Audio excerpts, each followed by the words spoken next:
We have our first team playing the charts. Oh, sweet. Oh, hold on. Let me update this overlay just a little bit. You get to tell me on this illustrious Sunday morning, I get to commentate a team match before I head out? Yes. So awesome. All right.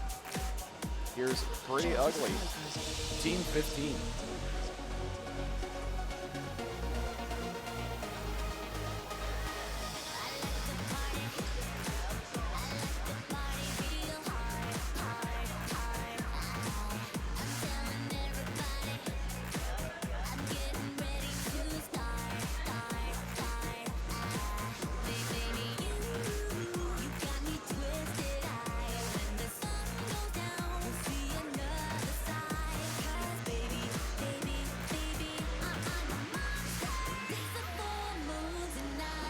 I think one of the best things about these lower level team charts, if you're not as familiar with the mode and you're seeing it for the first time, a lot of the side switches and the cross pad transitions, they're really easily telegraphed.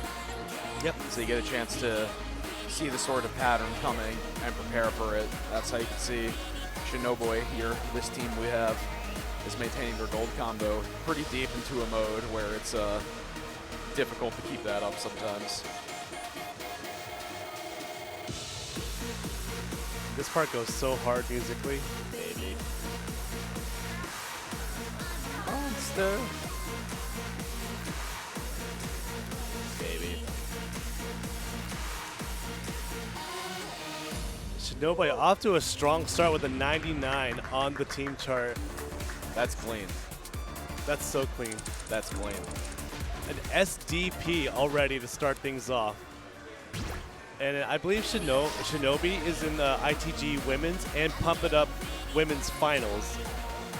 Women's Finals for Pump starts at 11 a.m. So I think she's just getting this out the way before she's needed in other games. Which is like one of the big benefits of having a flexible format, because we understand everyone's busy with other commitments. The multi-tourney grind just never stops.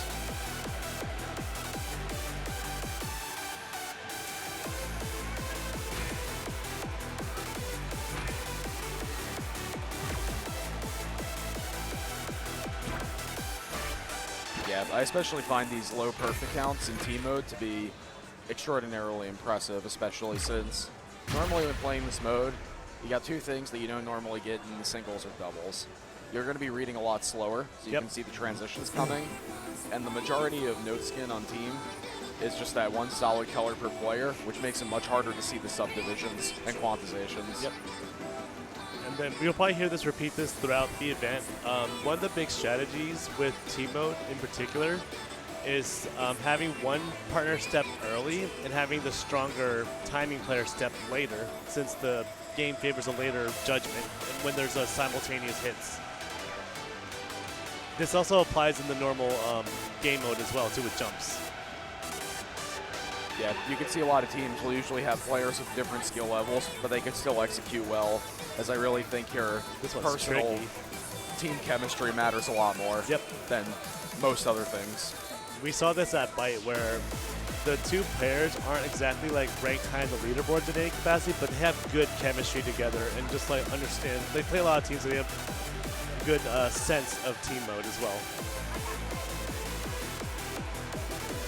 And Shinobi, they have both. They both are very skilled players in timing, wild mode, hard mode, full mode, and they have good synergy together.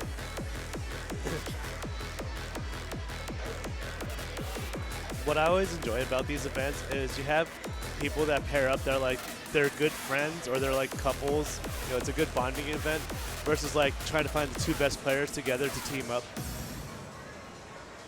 You have to be at least pretty well acquainted with each other to fully enjoy teams, because as you can see there, you have some players are going to be like holding some notes down on one side. The other player comes over, starts playing on your pad. You're sharing the pad, a single pad together.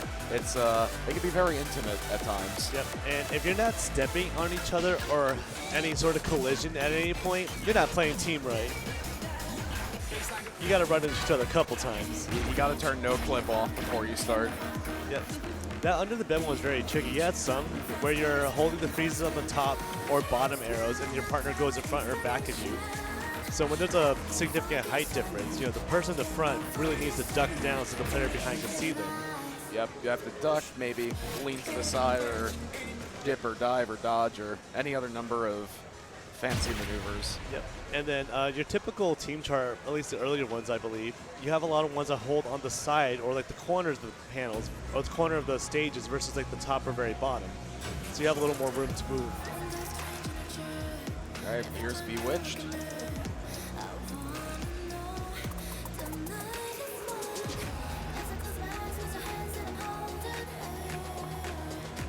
That one can throw you off. You have a transition on the up arrow, and your body is leaning towards that direction you just went, but you need to go back to the other, either up or down arrow you were just starting on. All right, So they you see them executed tip- that specific intertwining motion really well there. The release is really scary on a slow scroll speed. Most of us are used to higher scroll speed, so the releases you might be even earlier if you're not prepared to execute on a lower scroll speed.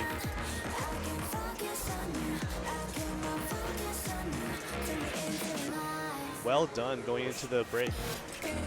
Yeah, this is clean. All right, we got a couple solo sections for both players.